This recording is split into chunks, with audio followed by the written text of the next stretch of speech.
Αγαπητοί εν Χριστώ αδελφοί, χαίρετε. Με τα πολλής χαράς έρχομαι να επικοινωνήσω μαζί σας μέσω αυτού του τρόπου για να εορτάσουμε τη μεγάλη εορτή του χριστιανικού κόσμου που σε λίγες μέρες έρχεται, την εορτή των Χριστουγέννων. Η Εκκλησία μας θα ξαναφέρει μπροστά στα μάτια της ψυχής μας αυτή τη μεγάλη μέρα και θα μας καλέσει να προσκυνήσουμε μαζί με τους ποιμένες, μαζί με τους μάγους, τον γεννηθέντα βασιλέα και να υμνολογήσουμε μαζί με τις ουράνιες στρατιές των αγγέλων την ενανθρώπιση του Θεού, της ειρήνης και της αγάπης. Ακριβώς λοιπόν, λόγω της θεολογικής αυτής σπουδαιότητος, η εορτή των Χριστουγέννων αποτελεί μαζί με την εορτή του Πάσχα τους δύο μεγάλους πόλους γύρω από τους οποίους στρέφεται το λειτουργικό μας έτος. Το Πάσχα είναι η κορονής των κινητών εορτών και τα Χριστούγεννα των ακινήτων. Ο Άγιος Ιωάννης ο Χρυσόστομος μας λέει ότι η Μητρόπολης των εορτών είναι η εορτή των Χριστουγέννων, γιατί το γεγονός που εορτάζουμε σε αυτή την ημέρα είναι η προϋπόθεση όλων των άλλων σταθμών της σωτηρίας μας. Αν δεν είχε γεννηθεί ο Χριστός, ούτε θα βαπτιζόταν, ούτε θα δίδασκε, ούτε θα θαυματουργούσε, ούτε θα σταυρωνόταν, ούτε θα είχαμε την Αγία Ανάστασή Του. Ήδη λοιπόν με τη γέννησή Του έχει συντελεστεί δυνάμει η σωτηρία του γένους μας. Όμως υπάρχουν πάρα πολλά θέματα σε εμάς τους χριστιανούς για αυτές τις ημέρες. Πώς θα ετοιμαστούμε να υποδεχθούμε εμείς το Θείο Βρέφος, πώς θα ετοιμαστούμε, πώς θα προετοιμαστούμε ψυχικά να υποδεχθούμε το σωτήρα μας. Καλές είναι όλες οι προετοιμασίες, δυστυχώς όμως οι περισσότερες αφορούν κοσμικό γεγονός. Οι περισσότεροι των ανθρώπων, δυστυχώς και εξημών των χριστιανών, Χριστούγεννα βλέπουμε τα λαμπιόνια, τους φωτισμούς των πόλεων, το δέντρο που θα στολίσουμε, τα γλυκά που θα παρασκευάσουμε, τα φαγητά που θα κατασκευάσουμε, είτε αυτό είναι γαλοπούλα, είτε είναι χοιρινό, είτε είναι οτιδήποτε, κουραμπιέδες, μελομακάρονα, μπακλαβάς, όλα για το Θεό είναι φυσικά. Ο Κύριος δεν μας απέτρεψε να μην χαρούμε, ίσα-ίσα τη χαρά μας έδωσε και χαρά είπε να έχουμε πάντοτε. Όμως αυτής της χαράς της κοσμικής πρέπει να προηγηθεί η ουράνια χαρά. Πρέπει να προηγηθεί η χαρά της ψυχής μας. Πώς θα προηγηθεί λοιπόν αυτή? Αυτή θα προηγηθεί με τον σωστό εκκλησιασμό μας και πάνω απ' όλα με τη μετοχή μας στο μυστήριο της Θείας Ευχαριστίας. Πώς θα προσεγγίσουμε λοιπόν πνευματικά το πνεύμα των Χριστουγέννων? Επανέρχομαι. Πολλοί θα το ρίξουν έξω κατά το κοινώς λεγόμενο για διασκέδαση στις αναρρύθμιτες χριστουγεννιάτικες εκδηλώσεις που θα διοργανώνουν φορείς σε κοσμικές αίθουσες, σε νυχτερινά κέντρα διασκέδασης. Στην πράξη δηλαδή τα Χριστούγεννα για αυτούς είναι ευκαιρία να ζήσεις την ευδαιμονία και όχι να κοιτάξεις μέσα σου να δεις τι σε εμποδίζει για να σκηνώσει ο Χριστός. Θα έλεγα μια σαφή διαστροφή του σκοπού και της ύπαρξης της εορτής. Όμως ο Χριστός που είναι όπως προείπα σε όλα αυτά, πού είναι? Καταρχήν πρέπει να δούμε τι σημαίνει η λέξη κοινωνία. Κοινωνία σημαίνει μετοχή. Η λέξη κοινωνία προϋποθέτει δύο παράγοντες. Δεν υπάρχει κοινωνία ανάμεσα σε έναν, πρέπει να είναι ανάμεσα σε δύο. Όταν έχουμε δύο ανθρώπους, έχουμε την κοινωνία δύο ανθρώπων. Όταν έχουμε τη Θεία Κοινωνία, έχουμε την κοινωνία του Θεού με τον άνθρωπο. Κοινωνούμε λοιπόν εμείς με το Θεό. Δεν κοινωνούμε συμβολικά, δεν κοινωνούμε εικονικά, κοινωνούμε πραγματικά και ουσιαστικά. «Ο τρόγων μου τη σάρκα και πίνων μου το αίμα έχει ζωή αιώνιον», μας λέει ο ίδιος. Η σάρκα μου λέει είναι αληθινό φαγητό και το αίμα μου είναι αληθινό ποτό. Τι μας τονίζει λοιπόν ο Κύριος? Αυτή η Θεία Κοινωνία είναι τροφή και ποτό. Πώς λοιπόν θα νιώσουμε εμείς αυτή την ημέρα, αν δεν μετέχουμε αυτής της κοινωνίας. Ο Κύριος όταν μίλησε για το υλικό ψωμί, θυμόμαστε νομίζω όλη την παραβολή με τα 5 ψωμιά και τα 2 ψάρια που έφαγαν 14.000 περίπου άνθρωποι και χόρτασαν με αυτό το υλικό ψωμί και θαύμασαν.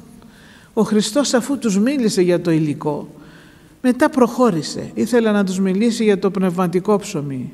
Κοιτάξτε όμως, στο υλικό ψωμί όλοι ήταν κοντά του, δεν έφυγε κανένας. Γιατί τους έλυσε το κοινωνικό πρόβλημα.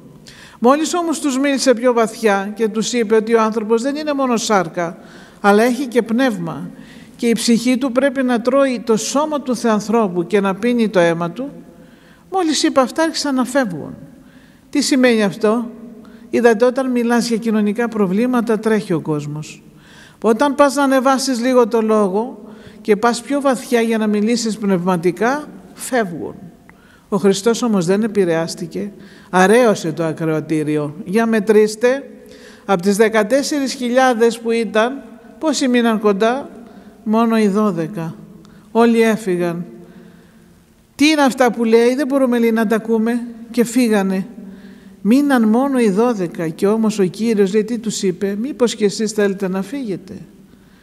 Μη και εμείς θέλετε υπάγειν? Αλλά απήντησε ο Απόστολος Πέτρος, λέει, Κύριε, πού να πάμε? Προς τι να απελεψόμεθα? Εσένα θέλουμε. Πέρα λοιπόν από την υλική τροφή, ο Κύριος μας χαρίζει και την πνευματική τροφή. Η πνευματική τροφή κάθε πότε είναι? Κάθε πότε τρώμε υλικά? Κάθε μέρα. Πνευματικά? Κάθε Πάσχα? Κάθε Χριστούγεννα? Κάθε Μεγάλη Πέμπτη? Πώς θα χορτάσει η ψυχή? Απόδειξη λοιπόν είναι ότι η Θεία Κοινωνία επιβάλλεται, είναι καθημερινή τροφή. Είναι ο λόγος που είπε ο Χριστός μας στην παραπάνω περικοπή που ανέφερα. Όποιος δεν παίρνει τακτικά τη Θεία Κοινωνία πεθαίνει. Πεθαίνει πνευματικά, δεν μπορεί να ζήσει. Άρα είναι καθημερινή υπόθεση. Επειδή όμως δεν είναι, η Θεία Κοινωνία είναι δύναμης, είναι το πιο ισχυρό όπλο, δεν είναι μόνο μία αγιαστική πράξη. Δεν ευλογούμε το νερό όπως τον αγιασμό, δεν ευλογούμε το νερό της κολυμβήθρας, αλλά κάνουμε κάτι πιο ουσιαστικό, πιο θεϊκό. Εδώ δεν παρακαλώ μόνο το Θεό. Στη Θεία Κοινωνία ενώνομαι με τον ίδιο το Θεό, γίνομαι σύνεμος, γίνομαι σύσσωμος με τον ίδιο, γιατί μέσα μου ρέει το θεανθρώπινο αίμα. Όταν κάποιος ψυχοραγεί ή έχει κάποια ασθένεια, τι κάνουμε? Έκτακτη, λέει, μετάγγιση. Άρα ψάχνεις να βρεις το καλύτερο αίμα, της καλύτερης κατηγορίας, για να τον φέρεις τον άνθρωπο αυτόν στη ζωή. Το αίμα όμως του Θεανθρώπου δεν είναι αίμα ούτε πρώτης, ούτε δευτέρας, ούτε τρίτης κατηγορίας. Είναι το αίμα μίας και μοναδικής κατηγορίας. Της κατηγορίας, θα λέγαμε, θήτα, της θεϊκής κατηγορίας, που ο Κύριος μας κάνει μετάγγιση. Κάνει μετάγγιση ο Χριστός μέσα στις φλέβες μας και ρέει το δικό του αίμα. Και επειδή η Θεία Κοινωνία είναι μια πολύ σοβαρή υπόθεση για την πνευματική μας υπόσταση, γι' αυτό ο διάβολος πολεμάει πάρα πολύ τη Θεία Κοινωνία. Και πώς την πολεμάει? Με πολύ ωραίες μεγάλες επιτυχίες. Τις απαριθμούμε λοιπόν. Για να δούμε τι πρέπει να κάνουμε για αυτές. Πώς θα τις αντιμετωπίσουμε αυτές τις επιτυχίες του διαβόλου? Η πρώτη λοιπόν επιτυχία του διαβόλου είναι να κλονίζει τους ανθρώπους, αν είναι σώμα και αίμα. Η δεύτερη, ναι, είναι σώμα και αίμα, άλλη περίπτωση πάλι αυτή, αλλά δεν μπορείς να κοινωνάς και συχνά. Ακούμε πολλούς ανθρώπους να το λένε. Έτσι εμείς, λέει, το βρήκαμε. 4 φορές το χρόνο μας είχε πει η γιαγιά μας. Ή κάποιος παππούλης ή κάποιος άλλος. 4 φορές το χρόνο να κοινωνάς. Ναι, όχι κάθε μέρα. Χριστούγεννα, Πάσχα, 15 Αύγουστο, άντε και την ημέρα της εορτής μας. Όχι κάθε μέρα. Τι είδατε, ο διάβολος τι παιχνίδι παίζει? Κατορθώνει ανθρώπους ευσεβείς να τους απομακρύνει από τη Θεία Κοινωνία την τακτική. Μα είναι τροφή, είναι καθημερινή υπόθεση. Είναι δυνατόν να φας 4 φορές το χρόνο? Για να σκεφτείτε να τρώγαμε την υλική τροφή 4 φορές το χρόνο. Ποιος θα ζούσε? Η ψυχή όμως που δεν τη βλέπουμε, δεν διαμαρτύρεται, δεν εννοούμε να την ταΐσουμε όπως πρέπει. Πώς λοιπόν βλέπουμε τις επιτυχίες του διαβόλου αυτές στη ζωή μας? Έχουμε άλλους πάλι. Μα ξέρεις, οι παλαιοί κοινωνούσαν πιο αραιά. Ναι, όμως έχουμε και την αρχαία Εκκλησία. Οι άνθρωποι αυτοί δεν κοινωνούσαν ούτε μια φορά το χρόνο, ούτε μια φορά το μήνα, ούτε μια φορά τη βδομάδα. Λαχταρούσαν να κοινωνούν κάθε μέρα. Και μας λένε οι πράξεις των Αποστόλων ήταν, λέει, προσκαρτερούντες για την προσευχή και την κλάση του άρτου. Να προσευχηθούν, να ακούσουν τους Αποστόλους και αμέσως να γίνει το μυστήριο των μυστηρίων, η Θεία Ευχαριστία, για να κοινωνήσουν. Δεν μπορούμε να περιφρονούμε, αδελφοί μου, το τραπέζι του Θεού που ετοιμάστηκε. Βγαίνει ο ιερέας με τα φόβου Θεού, πίστεως και αγάπης προσέλθεται. Και δεν πάει κανείς. Μερικοί όμως έχουν και το άλλο. Δεν κοινωνούν τακτικά από άγνοια. Ξέρουμε, λέει, ότι πρέπει να κοινωνούμε τακτικά. Αποφεύγουμε, λέει, από ευλάβεια. Αυτό δεν είναι ευλάβεια, αυτό είναι ψευτοευλάβεια. Εγώ, λέει, είμαι άξιος να κοινωνώ. Δεν είμαι άξιος και επομένως δεν κοινωνώ κάθε Κυριακή. Ας κοινωνώ μια φορά το μήνα. Αυτό είναι άλλη παγίδα του διαβόλου.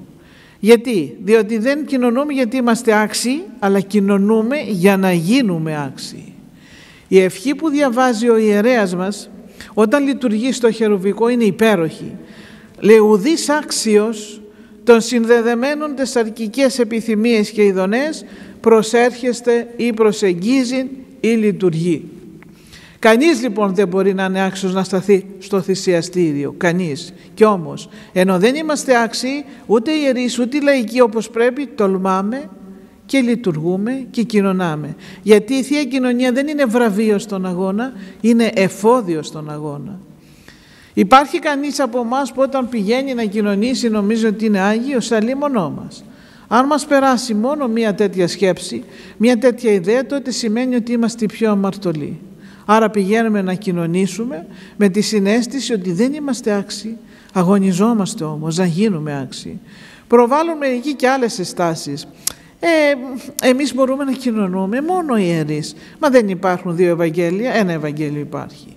Ένα Ευαγγέλιο για όλους, και για τους ιερείς και για τους λαϊκούς. Όλοι είμαστε μέλη της ίδιας Εκκλησίας.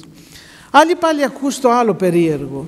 Αν κοινωνούμε συχνά, λέει, υπάρχει φόβος να γίνει συνήθεια, να μην αισθανόμαστε χαρά, να μην αισθανόμαστε κατάνοιξη. Μα το θέμα της συνήθειας τότε, γιατί δεν το λέμε και για τις άλλες δωρεές του Θεού? Γιατί δεν λέμε, μα θα συνηθίσουμε τον ήλιο. Και επειδή θα συνηθίσουμε πρέπει να χωθούμε μέσα στα υπόγεια. Δεν είναι λογική αυτή. Κάθε μέρα απολαμβάνεις τον ήλιο, γιατί είναι δωρεά του Θεού. Συνήθεια? Η συνήθεια δεν εξωστρακίζει όμως την απόλαυση, ούτε τη λαχτάρα. Και ρωτώ και κάτι άλλο. Εσείς τι λέτε? Ποιοι κοινωνούν πιο προσεκτικά και με ευλάβεια? Αυτοί που κοινωνούν κάθε Κυριακή ή αυτοί που κοινωνούν 2 φορές και 3 το χρόνο?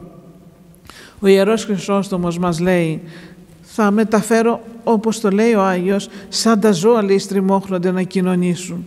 Ποιος κοινωνεί, λέει, με πιο πολύ ευλάβεια? Αυτοί που κοινωνούν τακτικά.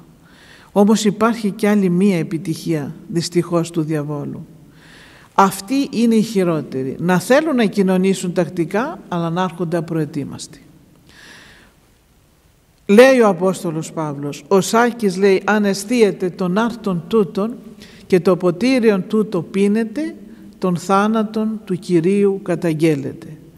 Όταν σκεφτεί κανείς ότι την παραμονή των Χριστουγέννων ή και ανήμερα θα έρθουν απροετοίμαστοι, ανεξομολόγητοι, διαζευγμένοι, βλάσφημοι, μοιχοί, παράνομοι, ασεβείς, χαρτοπαίκτες, ό,τι φανταστούμε. Δεν είναι αυτό προσέλευση στο μυστήριο. Τρέχουμε στην εκκλησία, λες και πηγαίνουμε σε ένα στάβλο να αρπάξουμε το μαργαρίτι και να φύγουμε δίνοντας και μια κλωτσιά πίσω μας, ούτε σταυρό, ούτε προσευχή, ούτε προετοιμασία, ούτε τίποτα.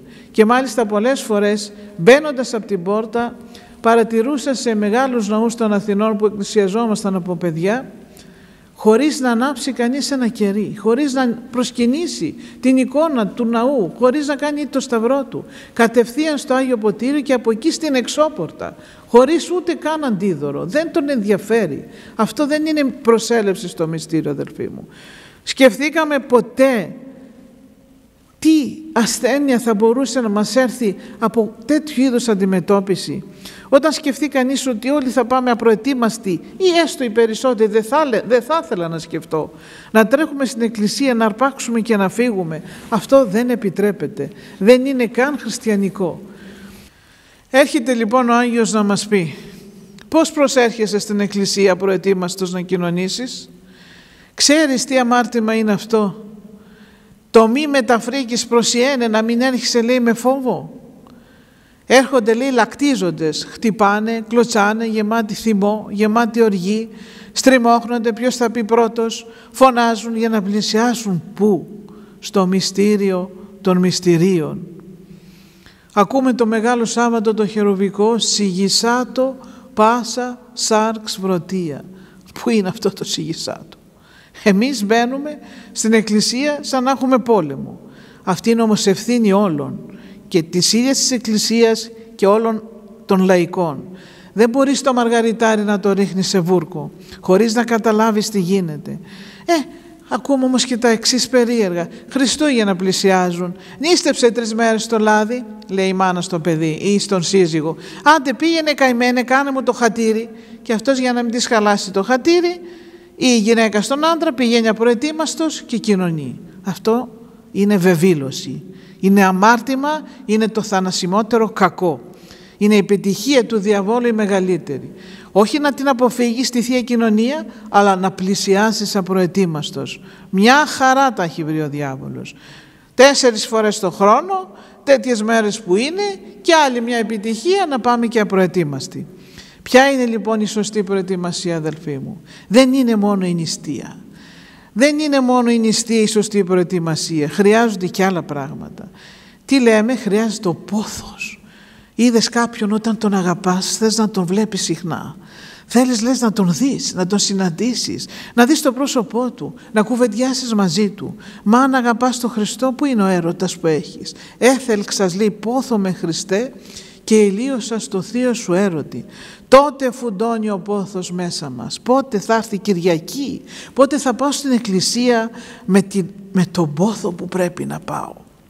Και επίσης η άλλη λέξη είναι αυτοεξέτασης. Θα πρέπει να κάτσω να σκεφτώ πριν κοινωνήσω τις προηγούμενες μέρες, να αγωνιστώ, να εξομολογηθώ αν χρειαστεί. Χρειάζεται πάντοτε η εξομολόγηση, πάντοτε εννοείται χρειάζεται το πνευματικός μας. Δεν πηγαίνουμε κάθε μέρα, αλλά όταν έχουμε κάποιο αμάρτημα σίγουρα θα πάμε να το καταθέσουμε. Κάποιος διαπληκτισμός, κάποια σαρκική αμαρτία, δεν θα δω το πνευματικό, τότε θα πάω να μου δώσει την άφεση και να ετοιμαστώ για να πάρω τον Κύριο της δόξης. Επίσης όμως θα πρέπει να υπάρχει και η κατάνοιξη. Πώς θα έρθει και αυτή? Υπάρχει κάποια ωραιότατη ακολουθία, η ακολουθία της Θείας Μεταλήψεως. Θέλω να κοινωνήσω Σάββατο βράδυ, θα διαβάσω μέσα στο ταμείο μου, στο δωμάτιό μου, στο χώρο μου την προσευχή αυτή, την ακολουθία μάλλον της Θείας Μεταλήψεως, να διαβάσω αυτά που θα με βοηθήσουν να πάρω τον Κύριο μέσα μου, να τον συναντήσω και να ακούσω μετά του δείπνου σου του μυστικού. Σήμερον η Θεού κοινωνών με παράλαβε, και τότε να πάω με φόβο και δέος, για να πάρω αυτό το πολύτιμο διαμάντι και να μπει μέσα στην ψυχή μου, να δοξάσω κι εγώ τον Κύριο με το είδομεν το φως του αληθινών. Χριστούγεννα λοιπόν, αδελφοί μου, η προετοιμασία μας αυτή πρέπει να είναι η μεγαλύτερη για το μεγάλο τραπέζι της Θείας Κοινωνίας. Τι είναι τα Χριστούγεννα? Το μοναδικό γεγονός. Μοναδικό γιατί?